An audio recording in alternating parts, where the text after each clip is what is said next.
Selamat malam Bapak Ibu sekalian yang hari ini hadir di studio dan tentu saja yang menyaksikan melalui tayangan televisi atau streaming. Kami membaca sekaligus mencatat persoalan luar negeri, pertahanan keamanan, dan tentu saja dari tiga ini kami akan menyampaikan poin per poin. Yang pertama terkait dengan politik luar negeri kita. Politik luar negeri kita adalah alat untuk negosiasi terhadap dunia luar, tapi kepentingan nasional harus nomor satu. Kenapa itu menjadi penting? Karena kita mesti betul-betul bisa melakukan redefinisi terhadap politik luar negeri yang bebas aktif, yang disesuaikan dengan kondisi kekinian.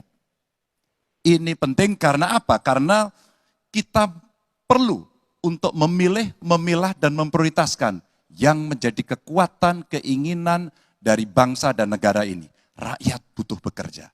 Rakyat butuh lapangan kerja lebih banyak. Investasi harus lebih banyak. Maka kita mesti memperkuat infrastruktur diplomasi kita, duta besar, para diplomat, dan tentu saja inilah yang mesti kita berikan penugasan-penugasan untuk membereskan persoalan-persoalan kepentingan ekonomi nasional dalam konteks kekinian. Dan tentu saja kita tidak pernah lupa, Indonesia selalu setia pada kesepakatan yang pernah diambil. Dekolonisasi yang dilakukan mendorong, meyakinkan kita semua untuk membebaskan seluruh bangsa tanpa boleh mengintervensi satu dengan yang lain. Dan inilah komitmen kita pada kemerdekaan Palestina yang kita dukung terus-menerus.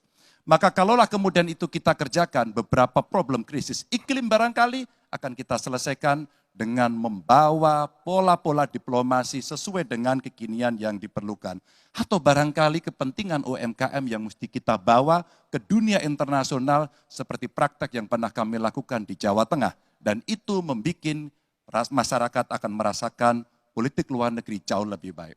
Pertahanan, sistem pertahanan rakyat semesta mesti kita dorong, kita lapisi dengan pertahanan yang betul-betul berlapis dan kita jadikan benteng pertahanan Nusantara sebagai sebuah satu kesatuan. Dan kita perlu melakukan penataan gelar pasukan karena IKN menjadi pusat gravitasi baru. Dan ini bagian dari antisipasi terhadap tarung global antara Amerika Serikat dan Tiongkok. Untuk itulah pertahanan kita mesti masuk pada wilayah 5.0 dengan teknologi sakti, dengan rudal hipersonik, senjata cyber, sensor kuantum, dan sistem senjata otonom, dan itu bisa dilakukan kalau anggaran dari Kemenhan itu 1-2% dari PDB, sehingga MEF kita akan bisa tercapai. Karena ini yang mengerikan, di 2024 saya khawatir ini tidak akan tercapai. Untuk keamanan, terorisme, narkoba, pinjaman online, judi online, kekerasan seksual, ini perlu mendapatkan perhatian termasuk TPPU. Maka reformasi kepolisian betul-betul harus mengantisipasi ini dengan penguatan cyber system kita, termasuk pengembangan SDM cyber yang kuat. Polisi yang menjadi pengabdi masyarakat betul-betul akan bisa mengayomi. Seperti kemudian pada saat saya bertemu dengan Ibu Mary Hugeng. Bagaimana Ibu Mary menceritakan bahwa polisi kita mengayomi dengan kesungguhan.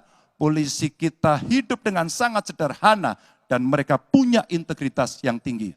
Sebagai anak polisi, saya paham betul ini sesuatu yang sulit dan pasti akan bisa kita lakukan. Dan tentu saja inilah capaian-capaian yang akan kita lakukan oleh Ganjar Mahfud. Bismillah, insya Allah kami siap.